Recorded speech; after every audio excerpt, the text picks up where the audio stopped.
Kita persiapkan hati kita untuk mendengarkan firman Tuhan.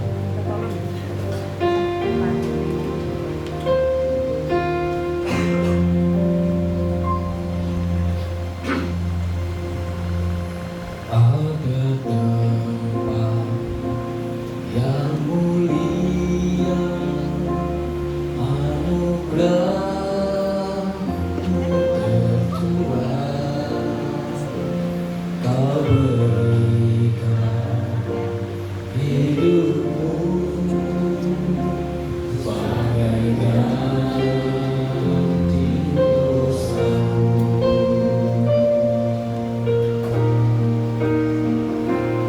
Lebih dari yang kukira, pengampunan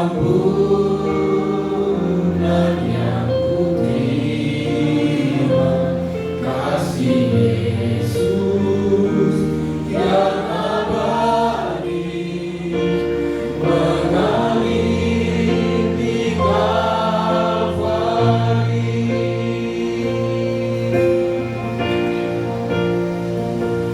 Oleh karena salibmu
Tuhan. Itu yang memerdekakan setiap kami. Itu yang membebaskan kami. Itu yang menyembuhkan kami.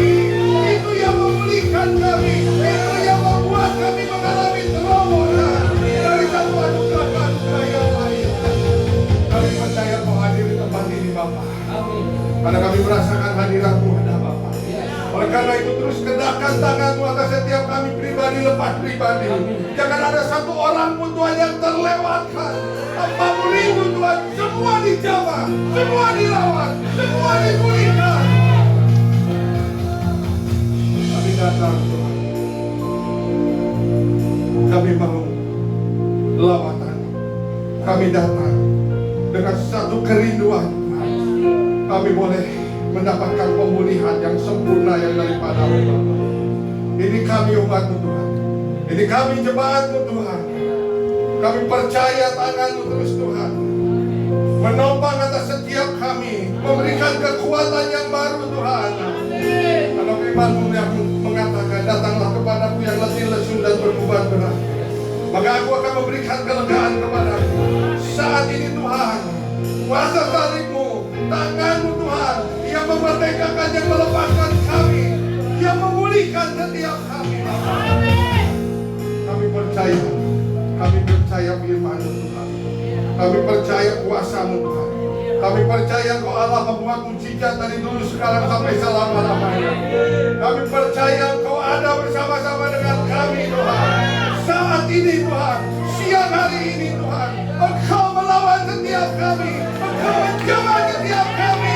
Oleh karena itu Tuhan, kami sudah sembuh, kami sudah pulih, kami sudah dimerdekakan, kami sudah mengalami terobosan di dalam nama Tuhan Yesus. Terima kasih Bapa untuk kehadiran-Mu. Kami mau mendengarkan kebenaran firman-Mu. Kami mau duduk diam di kaki.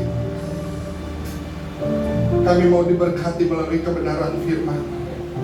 Berikan kepada kami telinga seorang murid Tuhan. Kami percaya firman-Mu yang mengatakan, firman yang sudah disampaikan tidak akan kembali dengan sia-sia, tetapi firman akan melakukan apa yang Tuhan perintahkan, tergenapi di dalam setiap jemaat-Mu yang siang hari ini hadir Bapa. Kami percaya, kami imani Tuhan, karena firman-Mu itu yang dapat mengubah seluruh hidup kami Bapa. Kami percaya Tuhan, kuasa yang daripada-Mu Tuhan, itu yang akan memulihkan kami. Terima kasih Tuhan Yesus Kristus. Berkati setiap jemaat-Mu yang akan mendengarkan kebenaran firman-Mu Tuhan. Dan urapi hamba-Mu Tuhan secara khusus. Pakai lidah bibir mulut hamba-Mu Tuhan untuk menyampaikan kebenaran firman. Hamba tidak bisa, hamba tidak mampu kalau Engkau tidak turut bekerja di dalam menyampaikan firman Tuhan ini Bapa. Mari Allah Roh Kudus bertahta dan berkaryalah sebebas-bebas di atas hamba-Mu. Sembunyikan hamba-Mu di balik salib Tuhan. Biar hanya Engkau yang semakin besar, biar hanya nama-Mu yang semakin ditinggikan, dimuliakan, diagungkan Tuhan. Dan hamba-Mu semakin kecil. Terima kasih Tuhan Yesus Kristus. Terima kasih. Kalau sebentar nanti kami juga akan menyambut perjamuan kudus. Tuhan juga yang menyelidiki setiap hati kami.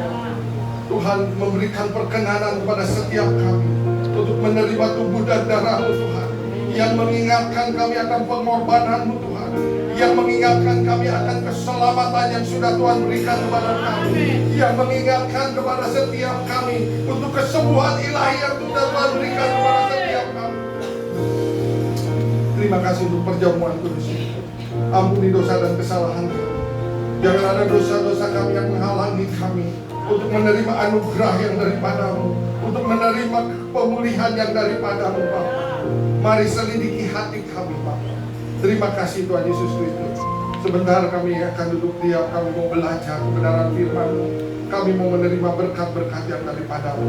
Berikan kepada kami telinga seorang murid Tuhan, untuk kami boleh terus dengar-dengaran akan kebenaran firman-Mu Tuhan. Dan biarlah firman-Mu termeteraikan di dalam setiap hati kami Bapa, termeteraikan dalam pikiran kami, dan kami mau melangkah sesuai dengan kebenaran firman-Mu Tuhan.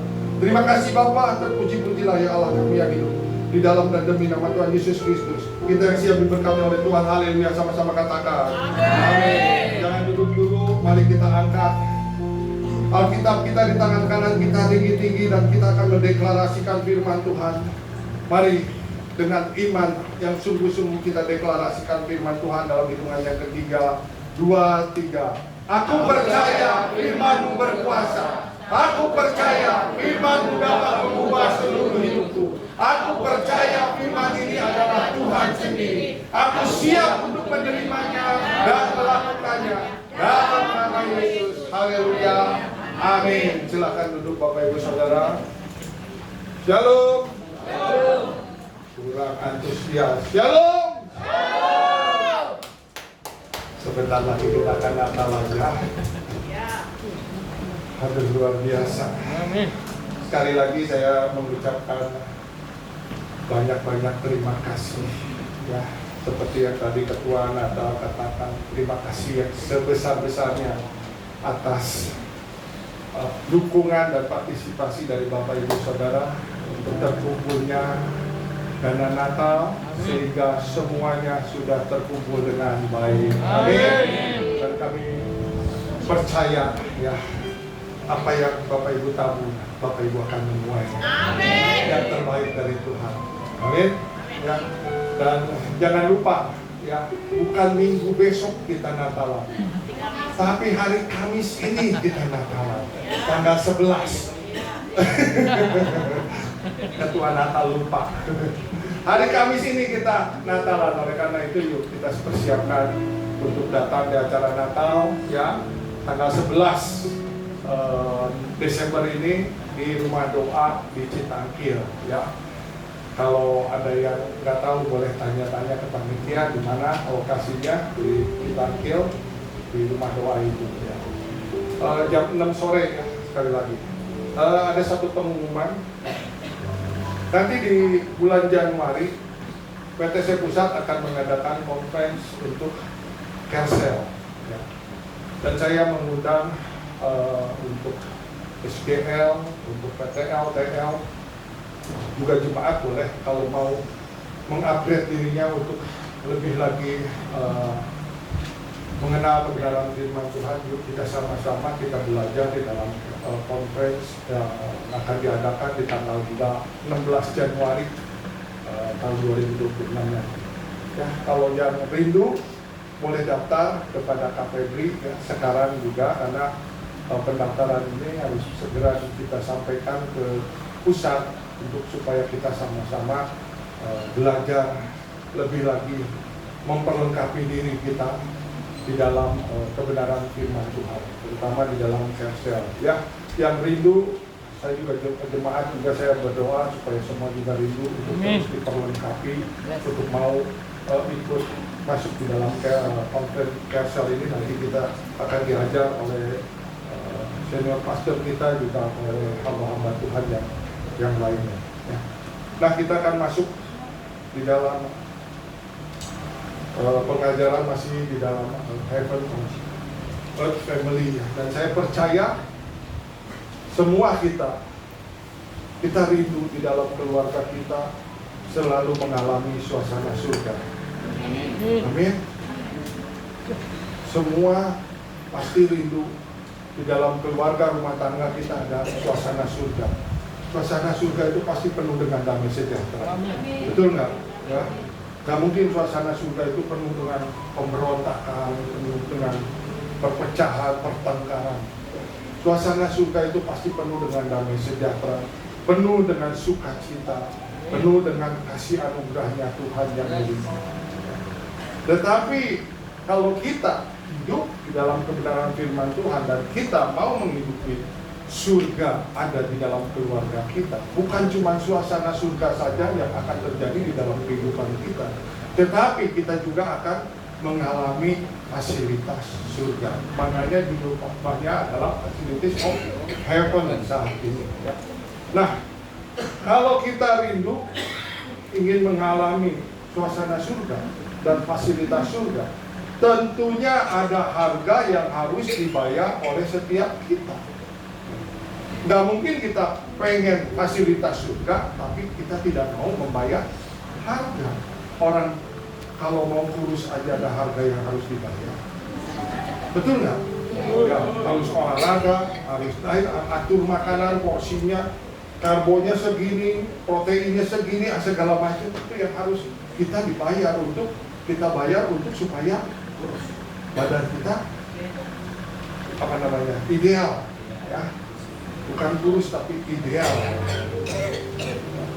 Nah itu kalau mau ideal aja badan kita ada harga yang harus dibayar. Apalagi kalau kita mau mengalami suasana surga, kita mau mengalami fasilitas surga tergenapi di dalam keluarga kita.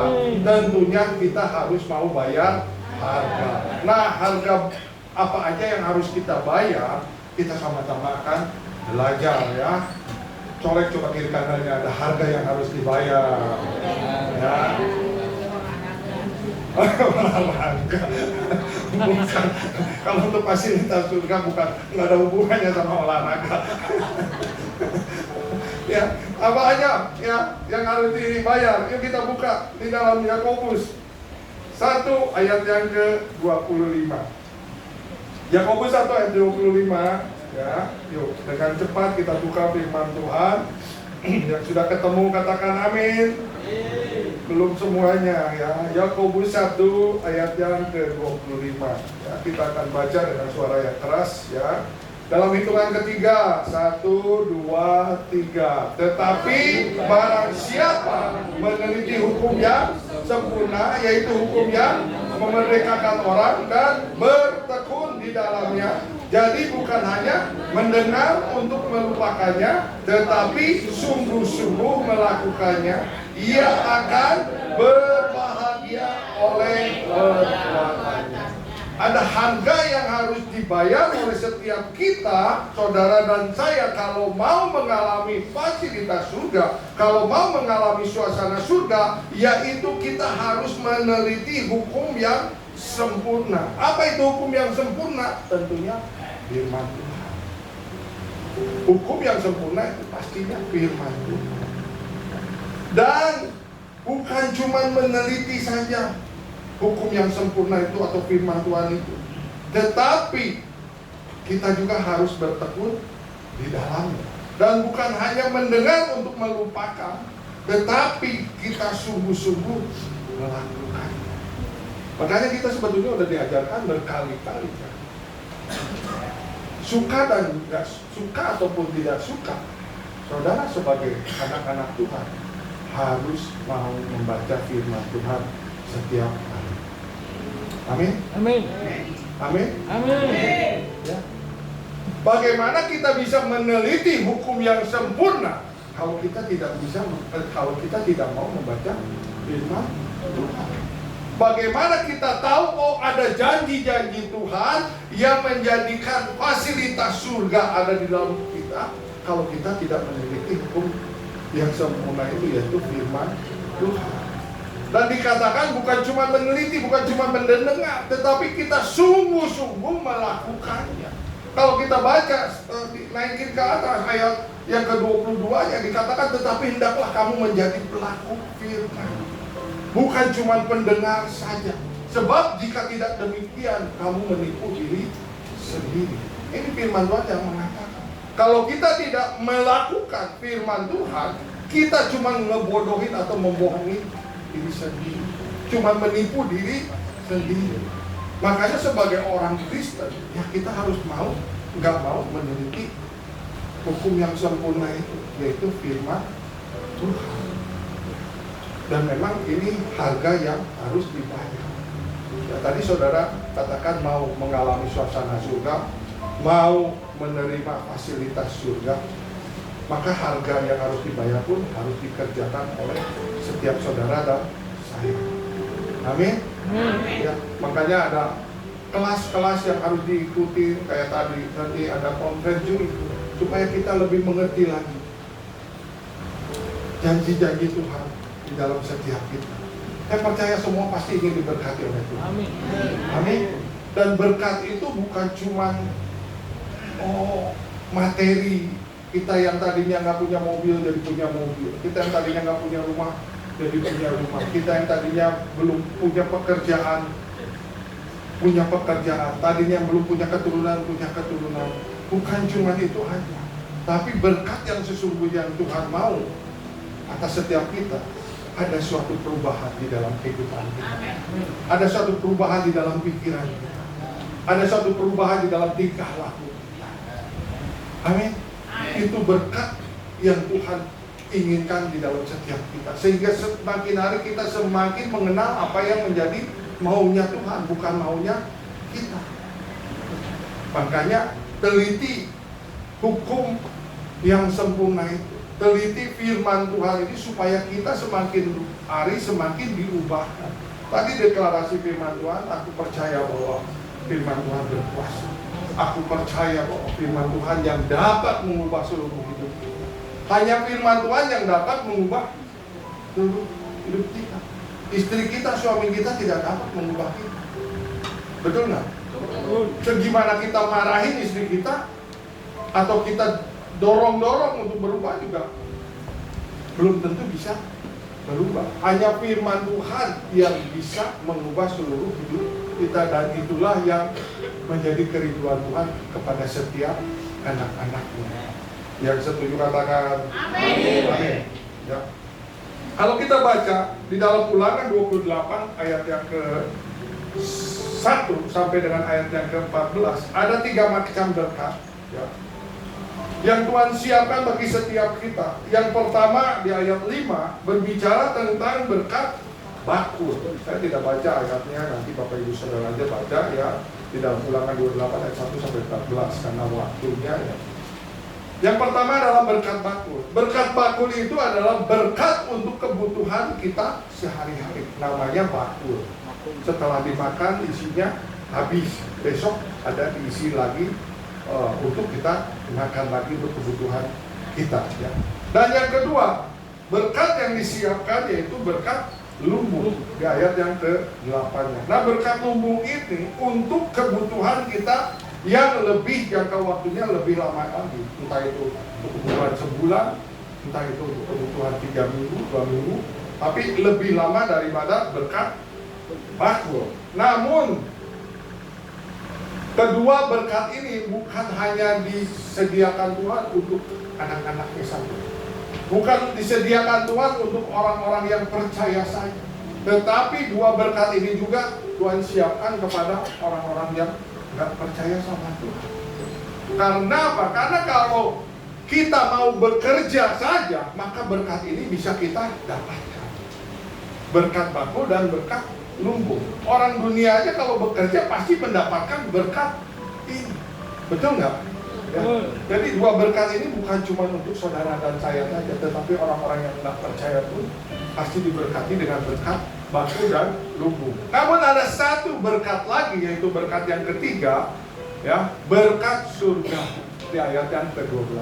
Nah, berkat ini hanya disediakan bagi setiap saudara dan saya, orang-orang yang percaya kepada Tuhan. Kenapa? Karena untuk mendapatkan berkat yang dari surga ini, kita semua harus meneliti hukum yang sempurna tadi, yaitu firman Tuhan. Kalau orang-orang dunia nggak mungkin dia meneliti hukum firman Tuhan. Makanya dia nggak akan mendapatkan berkat dari surgawi. Dan berkat dari surgawi itu banyak sekali. Apa yang menjadi kebutuhan kita? Semuanya ada di dalam kebenaran firman Tuhan.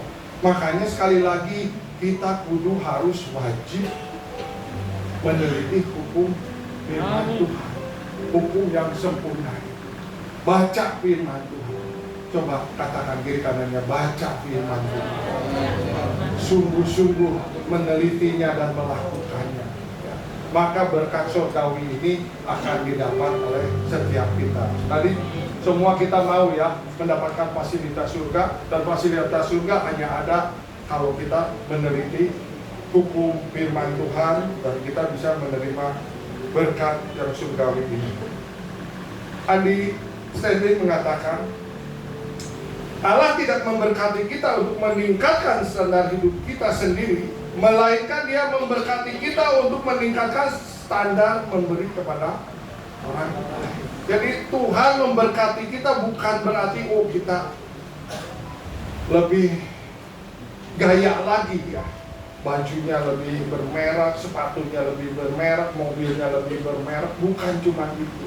Tuhan ingin memberkati kita supaya kita bisa menjadi saluran berkatnya. Itu yang menjadi tujuan Tuhan. Jadi kita harus aware, harus sadar bahwa kalau kita diberkati oleh Tuhan, Tuhan punya tujuan, ya, bukan cuma untuk meningkatkan standar kita, tetapi Tuhan ingin supaya kita menjadi saluran berkat. Amin. Kepada orang-orang yang ada di sekitar kita. Makanya luar biasa sekali visi yang ada di gereja ini. Kita menjadi gerejanya Tuhan harus bisa memberkati lingkungannya. Kita harus bisa berdampak atas lingkungan di mana kita berada. Nah, ada dua instrumen yang dipakai Tuhan agar kita dapat menikmati fasilitas surga. Apa saja? Dan dua instrumen ini adalah harga yang harus dibayar juga oleh Bapak Ibu dan saudara dan saya. Ya. Ini harga yang harus dibayar kalau kita mau mengalami fasilitas surga. Yang pertama instrumen yang Tuhan mau yaitu kita mengembalikan dan perpuluhan ini hukumnya bukan sunnah tapi wajib. Orang-orang hamba Tuhan di luaran di YouTube boleh mengatakan itu ya, boleh dikasih boleh enggak. Tetapi kita diajarkan oleh senior master kita, ini hukumnya wajib untuk mengembalikan persembahan perpuluhan. Ya. Seringkali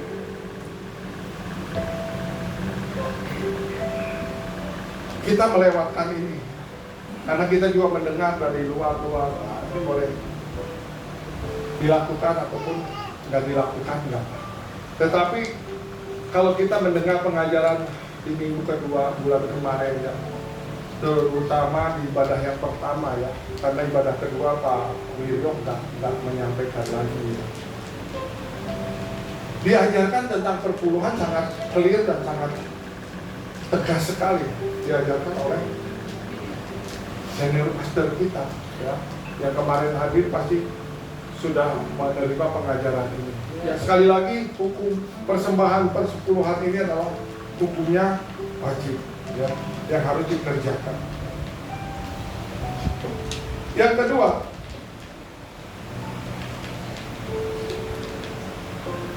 instrumen yang kedua yaitu persembahan khusus atau offering. Kenapa sih harus kita mengembalikan persembahan khusus atau offering? Karena persembahan offering itu untuk melipat gandakan atau memultiplikasikan harta dan aset yang dipercayakan kepada kita. Oh, Bapak bicaranya masalah uang, masalah kekayaan. Karena saya rindu semua kita diberkati. Amin. Oleh Tuhan. Semuanya pulih di dalam finansial ekonomi. Memang ada yang mengatakan ya, uang bukan segala-galanya. Tetapi kita nggak bisa membodohi diri bahwa kalau kita masih ada di dunia, kita butuh uang. Gereja pun butuh uang untuk operasional. Jadi kenapa ini diajarkan terus-menerus supaya kita semua pulih di dalam finansial, di dalam keuangan. Ya. Persembahan ini, persembahan khusus ini, ya, kalau kita mengikuti TC 02, kalau kita mendapatkan hasil 100%, 10%-nya kita kembalikan untuk perpuluhan. 10%-nya kita juga harus siapkan untuk persembahan khusus ini atau benih. 70% untuk biaya operasional kita itu maksimal. Ya. Dan 10% kembali kita untuk saving, untuk tabungan. Tapi kalau di dalam 70% ini kita bisa lagi menghemat, ya, maka sisanya ini bisa kita taruh lagi untuk saving kita, untuk tabungan kita. Ya. Jadi sekali lagi persembahan ini untuk melipat kali gandakan setiap kita. Logikanya atau ilustrasinya seperti begini. Di sini siapa yang punya kebun? Boleh katakan. Saya punya kebun. Ya. Tadi pagi cuma saya berdua, sekarang cuma yang bertiga, berempat. Yang punya kolam, boleh angkat tangan? Yang punya kolam ya. Saya juga punya kolam aja juga. Ilustrasinya seperti begini. Kalau kita punya kebun, kita punya kolam, tidak pernah ditabur benih, mungkin nggak kita bisa menuai? Nggak mungkin, karena kebunnya menjadi kebun yang kosong, kolamnya menjadi kolam yang kosong. Tapi kalau kita di kebun kita tabur benih pisang, benih mangga, benih jambu, benih durian, suatu saat kita pasti menuai apa yang kita tabur. Begitu juga dengan di kolam kita. Kalau kita tabur benih ikan, pasti kita akan menuai ikan pada waktunya. Ya, begitu.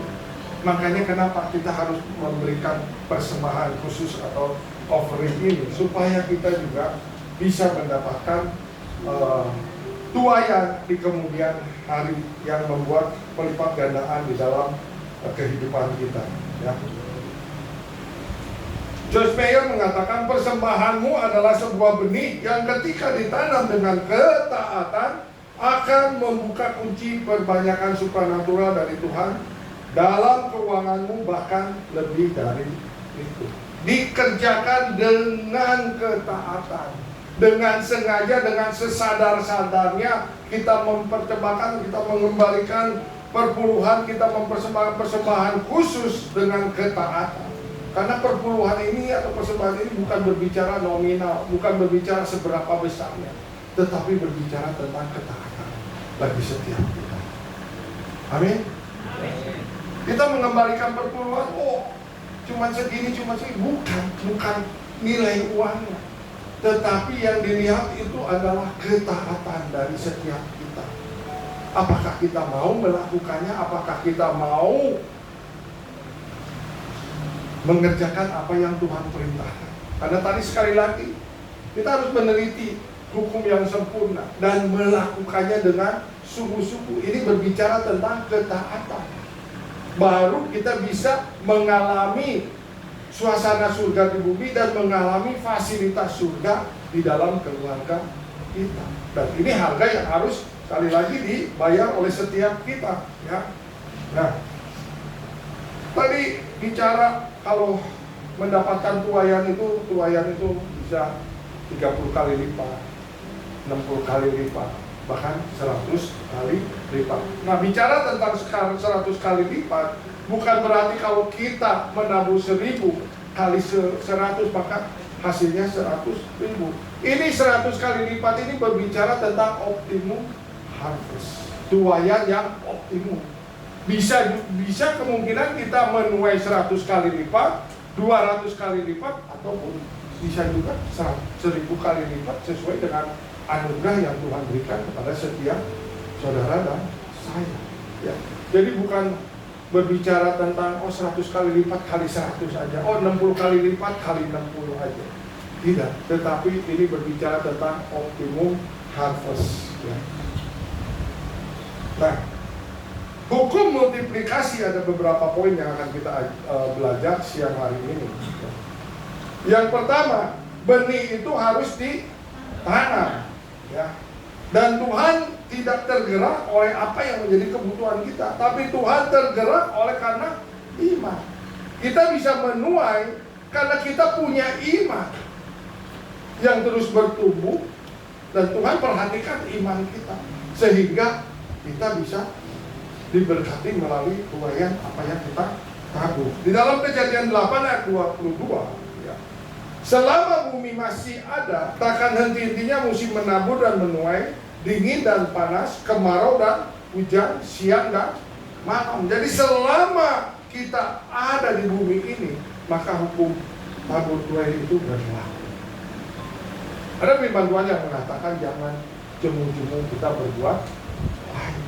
Pada saat kita menabur kebaikan, maka kita juga akan menuai kebaikan.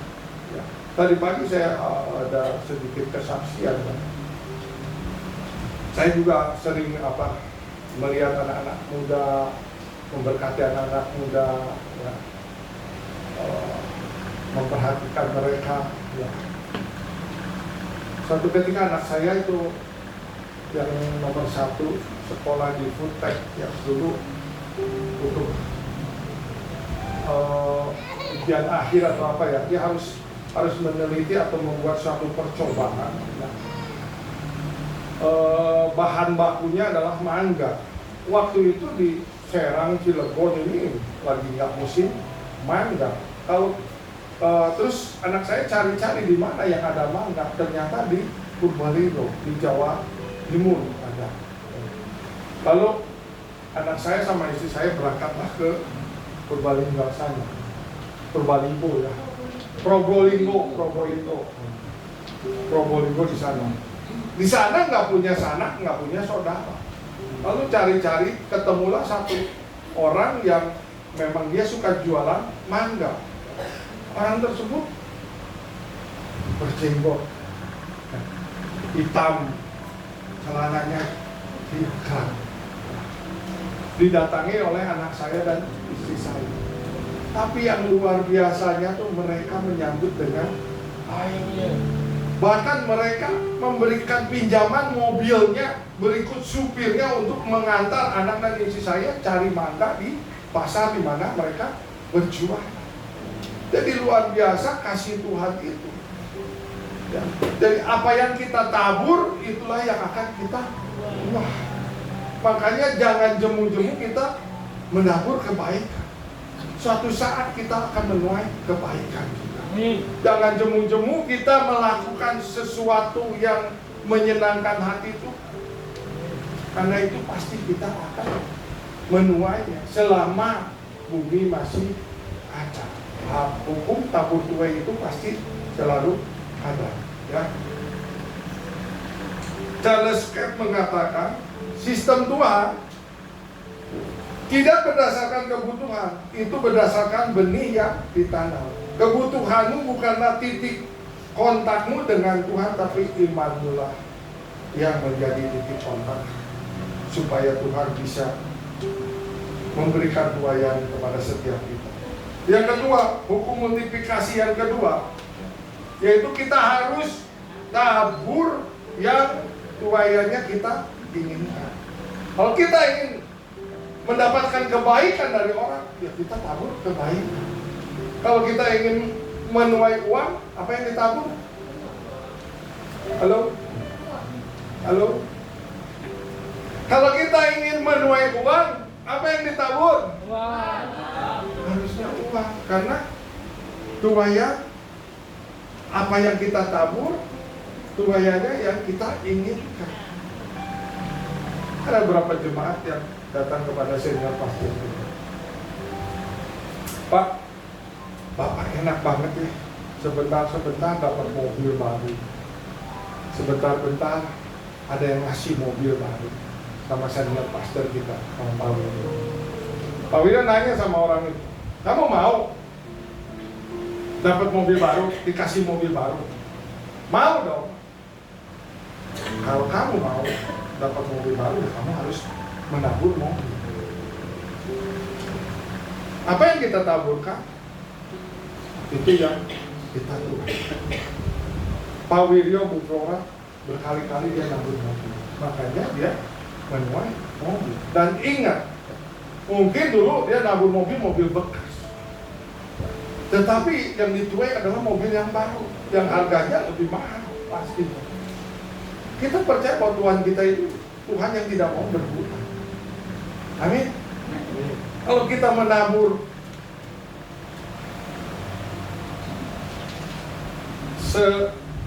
sekemampuan kita, tapi Tuhan akan memaksimalkan tuaiannya buat setiap kita. Karena Tuhan tidak mau berhutang kepada setiap kita. Sekali lagi, apa yang kita inginkan, yang kita tabur, ya itu yang Tuhan akan berikan kepada setiap kita melalui tuaiannya, ya. Hukum multiplikasi yang ketiga, yaitu ukuran yang kita pakai akan menentukan ukuran hasil tuaian. Di dalam 2 Korintus 9 ayat yang ke-6, camkanlah ini, orang yang menabur sedikit akan menuai sedikit, juga akan orang yang menabur banyak akan menuai banyak juga.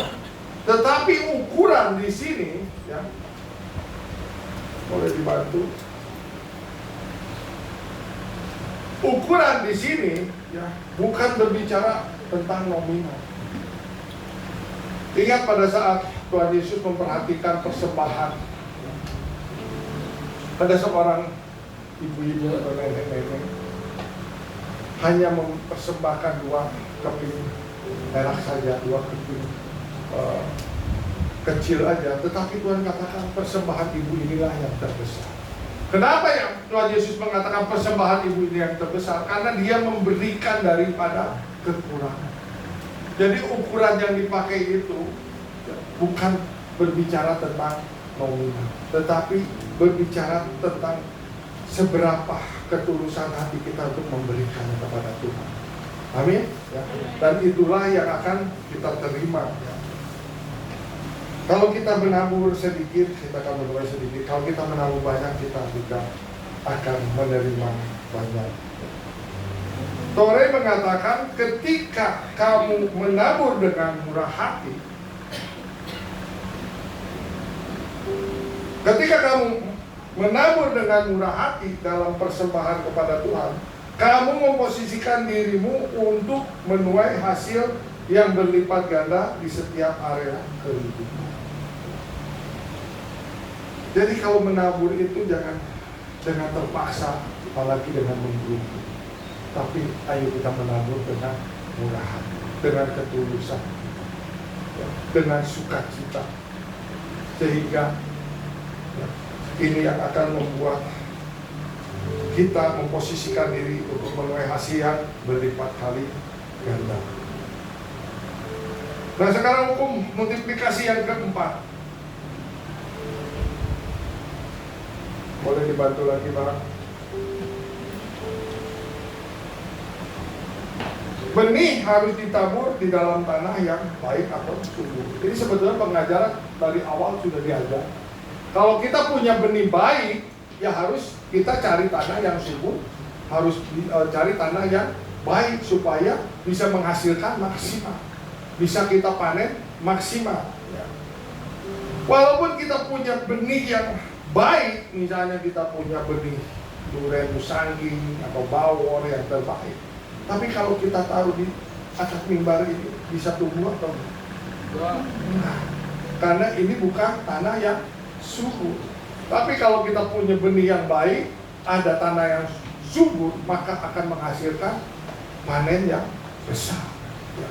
Kita melihat bahwa tanah 12 hektar itu adalah tanah yang subur dan akan dibangun satu kompleks untuk tempat ibadah yang lebih besar lagi. Makanya kita ikut berpartisipasi waktu itu, gereja mengumpulkan taburan untuk di tanah 12 hektar. Karena kita tahu bahwa taburan itu pasti akan menghasilkan tuayan yang besar, karena kita taruh di tanah yang subur.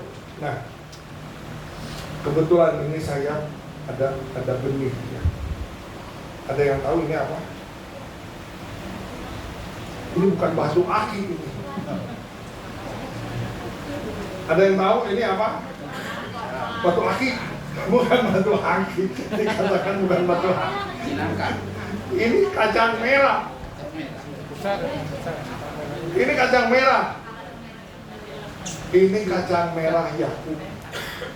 Ini yang membuat Esau kehilangan seluruhnya. Nanti kita tanam ya, yang punya kebun nanti kita tanam. Nanti kalau udah menghasilkan buah, kita bagi-bagikan untuk jemaat tempat ini supaya nanam juga di rumah, supaya nanti bisa bikin sop kacang merah rendebon ya. Karena kacangnya gede, jadi kacangnya sedikit aja, dagingnya yang banyak. Ya, ini benih kacang merah ya. Tapi ini udah ditanam di Bandung. Saya dapatnya bukan di Israel, ini di Bandung dapatnya. Ada orang yang udah nanam dan udah menghasilkan buahnya seperti begini. Saya ada beberapa biji benih ini. Nanti kita sama-sama tanam dan yuk kita sama-sama nantinya bagi-bagiin supaya nanti di rumah-rumah punya tanaman kacang merah Yakub ini. Yes. Ya. Amin, Mbak. Sama saya satu. Siap. Nanti ditanam, tapi jangan lupa kalau udah berbuah bagi-bagi lagi ke yang lain ya. Ingat, benih nggak boleh dimakan sendiri ya, tuayan jangan dimakan sendiri, harus dibagikan juga ya. Nah ini harus ditanam di tanah yang subur, yang baik kalau kita punya benih yang baik. Billy Graham mengatakan benih itu kuat atau benih itu bagus, dan harus menemukan tanah yang baik untuk menghasilkan panen yang besar. Ini sudah pasti gitu kan. Kalau ada benih yang baik harus menemukan tanah yang baik. Nah sekarang hukum multiplikasi yang kelima. Tuayan itu selalu butuh waktu. Di dalam Pengkhotbah 3 ayat yang 1 dikatakan untuk segala sesuatu ada masanya, untuk apapun di bawah langit ada waktunya. Tuayan selalu butuh waktu. Kalau kita menabur kacang hijau, kita menuai apa? Kacang hijau. Hah? Apa namanya jeram? Kecambah atau toge. Butuh waktu berapa lama? Kalau kita nabur benih kacang hijau, 2-3 hari kita sudah panen. 2-3 hari kita sudah menuai. Betul nggak? Jadi tuayan itu selalu butuh waktu. Tetapi kalau kita menabur benih durian, kita butuh waktu 3-5 tahun baru kita mendapatkan panen. Jadi ingat, apa yang kita tabur itu kita butuh waktu untuk bersabar menunggu waktunya panen. Ya, tergantung. Kalau kita mau cepat ya kita tanamnya oke. 2 hari, 3 hari kita dapat panen. Tetapi kan harganya kalau dibandingkan dengan durian jauh sekali. Dan rasanya juga mungkin sekali ya. Jadi tergantung maunya apa. Nah, ada quote dari Christine Kane ini yang saya dapat understanding juga ya dari Christine Kane ini, yang mengatakan Tuhan adalah Tuhan yang bekerja melalui proses. Penundaan antara menabur dan menuai bukanlah penolakan dari Tuhan, melainkan persiapan ilahi agar kamu mampu menangani panen tersebut. Jadi pada saat kita nabur, ya, kalau taburan itu belum menghasilkan atau mendapatkan panen, Tuhan bukannya menunda taburan kita. Karena Tuhan kita maunya kita melalui proses dulu. Apakah kita sudah bisa bertanggung jawab dengan tuayan yang akan kita dapat atau belum? Kalau kita sudah dianggap dewasa atau sudah siap untuk menerima tuayan, maka Tuhan akan memberikan tuayan itu. Tetapi kalau kita dianggapnya masih kanak-kanak, ya Tuhan akan tetap menunda apa yang kita tabur. Contohnya misalnya kita menabur demi uang, untuk tanah yang subur, untuk pekerjaan Tuhan, untuk pembangunan rumah Tuhan, tapi kok belum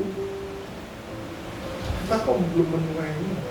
Kita harus introspeksi diri, kita harus menyelidiki apakah kita mengelola keuangannya sudah mampu, apakah kita mengelola keuangannya sudah bisa bertanggung jawab atau belum. Jadi Tuhan itu bukan menunda-nunda kita mendapatkan tuayan, tetapi Tuhan masih melihat di dalam proses ini apakah kita sudah dewasa. Jangan sampai pada saat kita diberkati, semua berkat itu dimakan oleh kita sendiri. Kita tidak menyisihkan untuk taburan-taburan yang lain yang untuk menghasilkan tuayan di kemudian hari. Jadi introspeksi diri kita. Apakah kita sudah dewasa di dalam mengelola keuangan? Kalau kita menabur uang, ya. Jadi kalau memang belum, maka Tuhan menunggu sampai kita bisa bertanggung jawab di dalam pengelolaan keuangan. Nah, hukum multiplikasi yang keenam. Di sini dikatakan menabur sambil mencucurkan air mata pasti akan menghasilkan tuayan yang besar. Kalau kita baca di dalam Mazmur 126 ayat yang ke-5 ke 6, orang-orang yang menabur dengan mencucurkan air mata akan menuai dengan bersorak sore. Orang yang berjalan maju dengan menangis sambil menabur benih pasti pulang dengan sorak-sorai sambil membawa berkat-berkat. Pertanyaan saya, kalau orang menabur sambil mencucurkan air mata, taburan itu adalah taburan kecil atau taburan besar? Tentunya taburan besar. Kadang-kadang melampaui ukuran atau kapasitas kita. Tuhan katakan, misalnya Tuhan berbicara, Pak Suryo tabur 1 miliar. Langsung Pak Suryo langsung pertama Tuhan benar nggak ini ngomong sama saya? Tapi ingat, pada saat Tuhan memerintahkan taburan, pasti Tuhan juga memberikan kekuatan untuk pada Pak Suryo bisa menabur itu. Dan untuk bisa menabur itu pasti Tuhan itu memberkati dulu Pak Suryo. Betul nggak? Sampai Pak Suryo itu bisa mentaati apa yang Tuhan perintahkan untuk menabur 1 miliar. Dan kalau itu sudah dikerjakan, Pak Suryo yakin diberkati oleh Tuhan luar biasa. Pasti mendapatkan tuayan yang sangat besar. Tapi pada saat menabur, pasti Pak Suryo mencucurkan air mata. Karena begitu berat apa yang Tuhan suruhkan untuk ditaburkan. Kalau kita mendengar banyak kesaksian daripada gembala senior kita, disuruh ini, disuruh itu, ya kadang-kadang sebagai manusia juga katakan capek. Tetapi pada saat taat, Tuhan memberikan kekuatan yang baru, Tuhan juga yang menyediakan apa yang disuruhkannya kepada senior pastor kita. Dan hasilnya luar biasa, di luar kemampuan, di luar apa yang dipikirkan oleh senior pastor kita. Makanya apa yang dikerjakan ini membuat kita bisa tercengang-cengang, kita bisa mengerjakan. Bukan kita yang bisa, tetapi memang Tuhan yang memberikan kemampuan kepada setiap kita sehingga kita bisa mengerjakan apa yang Tuhan mau. Yang penting apa? Kita mentaati apa yang Tuhan mau kita kerjakan. Harus mencucurkan air mata, kita kerjakan. Harus memikul tali, kita kerjakan. Makanya kalau kita mau sekali lagi kita mengalami fasilitas surga, ada harga yang harus kita bayar. Harganya mungkin juga membuat kita terseok-seok, membuat kita hampir menyerah, tetapi percaya Tuhan turut bekerja di dalam segala hal. Ya, Tuhan sendiri yang memberikan kekuatan kepada setiap kita. Yang ketujuh, hukum multiplikasi yang ketujuh, yaitu hasil tuayan jangan dimakan semua, supaya selalu tersedia tuayan bagi kita. Kalau hasil tuayan dimakan semua, kita tidak punya benih lagi untuk ditaburkan. Kalau kita tidak punya benih lagi untuk ditaburkan, ya musim kedepannya jangan kita berharap untuk menuai lagi, karena tidak ada yang kita tabur. Oleh karena itu, hukum multiplikasi yang ketujuh, hasil tuayan jangan dimakan semuanya, supaya selalu tersedia taburan untuk kita taburkan, untuk mendapatkan tuayan di musim berikutnya. John Maxwell mengatakan di sini, hukum panen mengharuskan kamu menyisihkan sebagian dari berkatmu saat ini untuk menciptakan berkat di masa depan. Itu tadi harus disisihkan. Yang terakhir, hukum multiplikasi yang ke-8, saya undang untuk pemain musik dan juga WL Singer untuk maju ke depan, dan setelah itu kita akan perjamuan kudus. Tuhan yang memberikan pertumbuhan dan tuayan bagi setiap taburan yang kita tanam ini. Jadi Tuhan yang membuat pertumbuhan, Tuhan yang memberikan berkat-berkatnya kepada setiap kita untuk kita tuai di kemudian hari. Amin. Ya. Jadi sekali lagi, kalau kita mau mengalami suasana surga, kalau kita mau mengalami fasilitas surga, ada harga yang harus kita bayar, ada harga yang harus kita kerjakan, lakukan, yaitu kita menyelidiki hukum yang sempurna dan kita melakukan apa yang Tuhan mau kita kerjakan dengan ketaatan.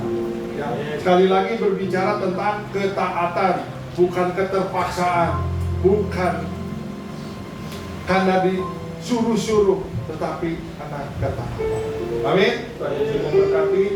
Yuk kita masuk dalam perjamuan kudus. Perjamuan kudus ini diperuntukkan kepada setiap kita yang sudah berusia di bawah atas 12 tahun dan sudah dibaptis. Ya. Anak-anak di bawah 12 tahun tidak diperkenankan untuk mengambil perjamuan kudus ini. Namun kalau ada orang yang di atas 12 tahun mau mengambil perjamuan kudus walaupun belum dibaptis, silakan boleh ya, asal percaya saja. Apakah semua sudah mendapatkan roti dan anggur? Kalau belum, boleh mengangkat tangan. Nanti akan dilayani oleh Kak Febri. Ada yang belum mendapatkan perjamuan kudus?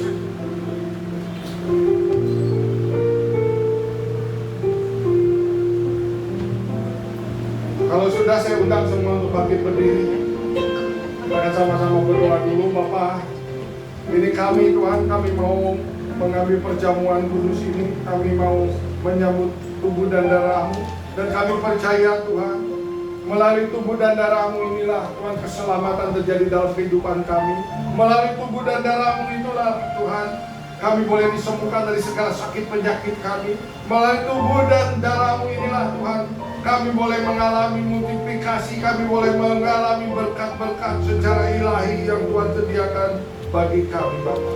Terima kasih Tuhan, selidiki hati kami, ampuni dan kuduskan kami Tuhan, untuk kami boleh berkenan menyambut tubuh dan darah-Mu. Terus Tuhan, kuduskan kami Bapa, kuduskan setiap umat-Mu di tempat ini Tuhan. Terima kasih kami mau menyambut seluruh berkat-Mu Bapa. Terima kasih. Betapa besar kasih pengampunan-Mu Tuhan. Selidiki kami Tuhan. Tanam pandang indah hati yang hancur.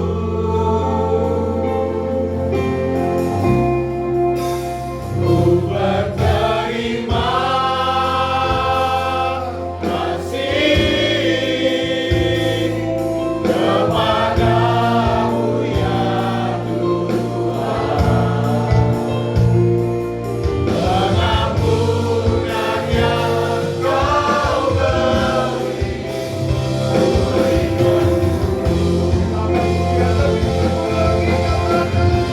beri, betapa besar kasih pengampunan-Mu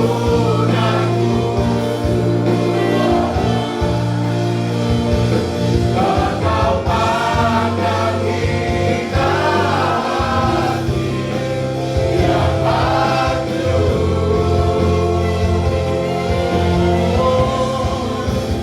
Ku berterima kasih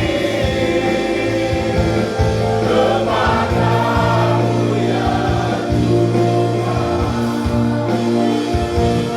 pengampunan yang Kau beri, pengampunan yang Kau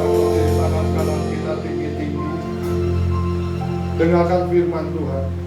Sebab apa yang telah kuteruskan kepadamu telah aku terima dari Tuhan, yaitu bahwa Tuhan Yesus pada malam waktu ia diserahkan mengambil roti, dan sesudah itu ia mengucap syukur atasnya. Ia memecah-mecahkannya dan berkata, inilah tubuhku yang diserahkan bagi kamu. Berbuatlah ini menjadi peringatan akan aku. Saudara yang terkasih, bukankah roti yang atasnya kita ucapkan syukur adalah persekutuan kita dengan tubuh Kristus? Mari kita makan di dalam nama Tuhan Yesus Kristus.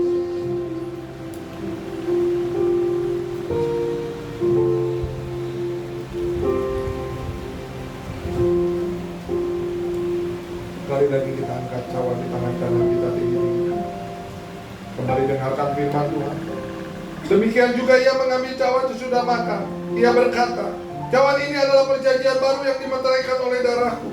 Perbuatlah ini setiap kali kamu meminumnya menjadi peringatan akan aku. Saudara yang terkasih, bukankah cawan yang atasnya kita ucapkan syukur adalah persekutuan kita dengan darah Kristus? Mari kita minum di dalam nama Tuhan Yesus Kristus.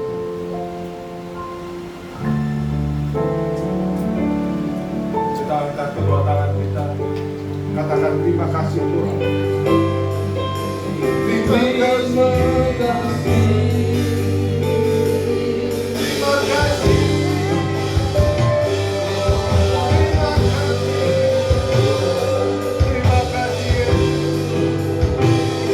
Terima kasih. Segala kebaikan. Terima kasih. Keselamatan yang Tuhan berikan. Terima kasih, terima kasih, terima kasih. Terima kasih, Yesus. Terima kasih, Yesus. Hanya bagi Tuhanku. Terima kasih,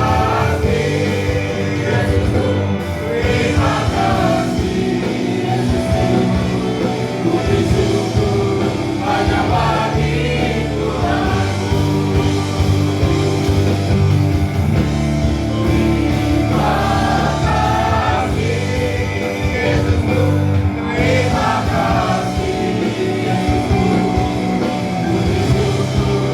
hanya bagi Tuhanku.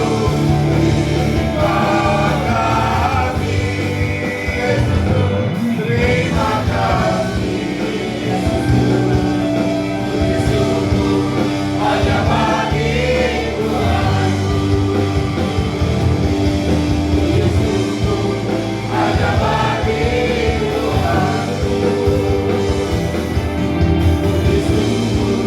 hanya bagi Yesus.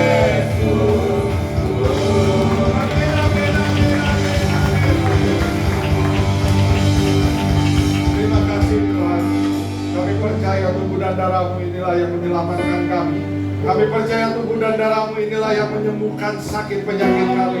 Kami percaya tubuh dan darah-Mu inilah yang Tuhan membebaskan, melepaskan kami, memerdekakan kami. Sehingga kami boleh mendapatkan kasih anugerah-Mu. Kami boleh mendapatkan terobosan dari satu kemenangan ke kemenangan yang lain.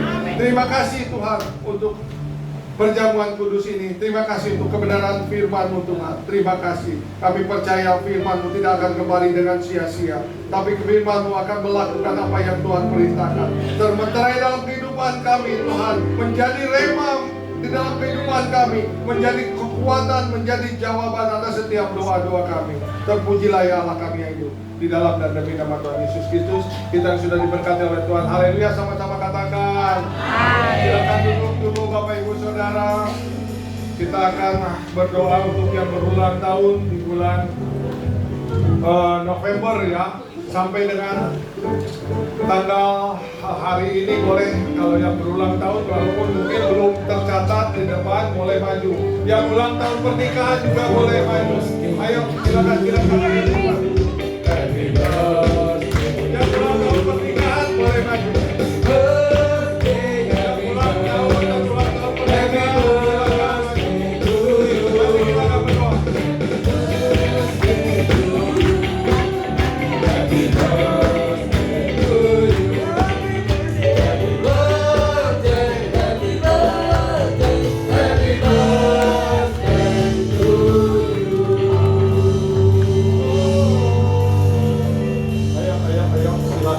yang berulang tahun ya, maupun yang berulang tahun pernikahan Boleh maju, kita akan sama-sama berdoa. Yuk, kita angkat tangan kita arahkan tangan kita kepada yang berulang tahun. Kerialamu ya shikata sakata Keramaya shikata karamaya. Kami menyatukan iman kami siang hari ini Tuhan. Kami mau berdoa untuk anak-anakmu yang berulang tahun di bulan November sampai di hari ini Tuhan, di tanggal 7 Desember Tuhan. Kami percaya Tuhan, Engkau yang terus mengurapi mereka semua. Kami percaya Engkau yang terus memberkati mereka semua. Kami percaya Tuhan Engkau yang memelihara mereka semua. Kami percaya Tuhan, kami mendeklarasikan suasana surga fasilitas surga tergenapi di dalam setiap kehidupan mereka semua Bapa. Kami mengucap syukur untuk 1 tahun yang Tuhan berikan kepada mereka. Dan kami percaya sesuai kebenaran firman-Mu, di tangan kanan mereka ada umur yang panjang, di tangan kiri mereka ada kekayaan dan kehormatan terjadi dalam kehidupan mereka semua Tuhan. Urapi mereka semua Tuhan, lawan mereka baik pribadi maupun keluarga Tuhan jamaah. Apapun Tuhan yang dikerjakan, yang dilakukannya, kami percaya keberhasilan, keberuntungan, kesuksesan terjadi Bapa. Apa yang dicita-citakan kami percaya Engkau sendiri yang terus Tuhan memberkati mereka, membukakan jalan-jalan kepada mereka semua. Terima kasih Tuhan Yesus Kristus. Jamah dan lawat mereka satu persatu Tuhan. Karena kami percaya Engkau hadir di tengah-tengah kami saat ini. Tangan-Mu yang terus Tuhan terulur Tuhan kepada setiap mereka, mengurapi mereka, memberikan kekuatan kepada mereka, memberikan hikmat pewahyuan kepada mereka, memberikan perlindungan yang sempurna kepada mereka semua Bapa. Terima kasih Tuhan untuk anak-anak-Mu yang berulang tahun saat ini Bapa. Terus berkati setiap langkah mereka. Tuhan yang memimpin setiap jalan-jalan mereka Bapa. Terima kasih Tuhan Yesus Kristus. Terima kasih Bapa. Terpuji-pujilah ya Allah kami. Di dalam dan demi nama Tuhan Yesus Kristus kami sudah berdoa dan ucap syukur. Haleluya, sama-sama katakan amin. Selamat ulang tahun. Selamat ulang tahun. Selamat ulang tahun. Selamat ulang tahun Kak. Selamat ulang tahun. Ulang tahun ya. Selamat ulang tahun. Kita akan mengakhiri pada ini. Sekali lagi saya undang untuk bangkit berdiri, kita akan sama-sama berdoa. Terima kasih Tuhan. Terima kasih untuk berkat-berkat-Mu, terima kasih untuk pengajaran-Mu, terima kasih Tuhan untuk pengurapan pimpinan panjang kami ibadah yang kedua ini Tuhan. Kami percaya dan kami tahu Tuhan Engkau ada di tempat ini. Kami percaya Kau memberkati setiap kami, sehingga pada saat kami pulang Tuhan, kami tidak dengan tangan yang hampa, tetapi kami membawa berkat-berkat yang berkelimpahan daripada-Mu. Terus Tuhan berkaryalah ya Allah Roh Kudus atas kehidupan setiap kami Tuhan. Kemanapun kami melangkah Tuhan, kemanapun kami beraktivitas, kami percaya berkat-berkat-Mu terus menyertai kami. Perlindungan yang sempurna menyertai setiap kami Tuhan. Penyertaan dan penyediaan secara ilahi Tuhan berikan kepada setiap kami Bapa. Sebentar kami akan pulang Tuhan, biar berkat-Mu terus menyertai kami dan kami siap menerima berkat yang daripada-Mu. Mari arahkan hati dan angkat kedua tangan kita. Tuhan memberkati Engkau dan melindungi Engkau. Tuhan menyinari Engkau dengan wajahnya dan memberikan Engkau kasih karunia. Tuhan menghadapkan wajahnya kepada-Mu dan memberikan Engkau damai sejahtera. Sekarang pulang dan terimalah berkat yang terbaik dari Allah Bapa di surga. Kasih yang sempurna dari Tuhan Yesus Kristus, persekutuan yang indah dan manis bersama Allah Roh Kudus, dari mulai sekarang sampai kedatangan Tuhan yang kedua kalinya, bahkan sampai selama-lamanya. Di dalam dan demi nama Tuhan Yesus Kristus, kita diberkati oleh Tuhan. Haleluya, sama-sama katakan amin.